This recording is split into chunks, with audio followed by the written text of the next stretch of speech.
An alarming arrest. A Bucks County teacher's aide is accused of having a sexual relationship with a 14-year-old student. Friday night, and the big story in Action News is the disturbing charges against a Valley Day school employee. Encounters between the teacher's aide and this student were as recent as a few weeks ago, that according to authorities. Action News reporter Katie Cattrall live for us now in Doylestown with the full story. Katie. Shari and Rick, according to the criminal complaint, the victim's grandmother contacted authorities earlier this week. The DA's office immediately investigating, locking that teacher's aide up.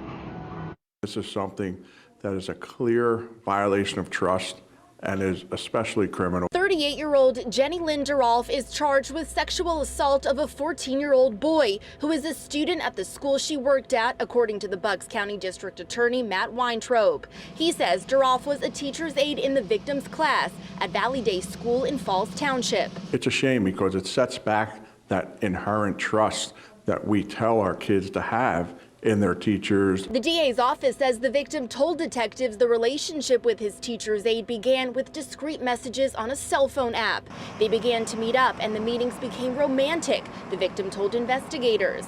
Their interactions then evolved into sexual contact on 3 different occasions in July at locations including Falls Township Park and Levittown Lake, according to the DA's office.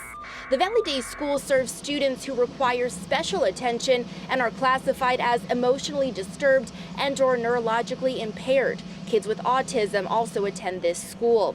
Valley Day Executive Director Robert Phillips says Derolf has been fired. He sent Action News this statement. When we were notified of the charges, we immediately removed the staff person from the building. Next week, clinical staff will be in to speak with students and staff who need to talk through this process. In this situation where this is a school for a child that maybe hasn't thrived in a normal school setting, they're even more vulnerable to be taken advantage of or to become victimized.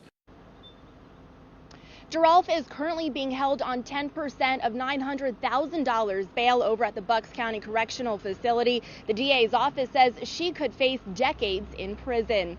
Reporting live in Doylestown, Katie Cattrall, Channel 6, Action News. Shari. All right, Katie, thank you. A judge charged Sean Wingfield with 2 counts of sexual exploitation of a child today. He was a teacher at Northwest High School, but is no longer an employee of the Wichita School District. Wingfield is being held on a $50,000 bond. He's expected back in court on August 12th.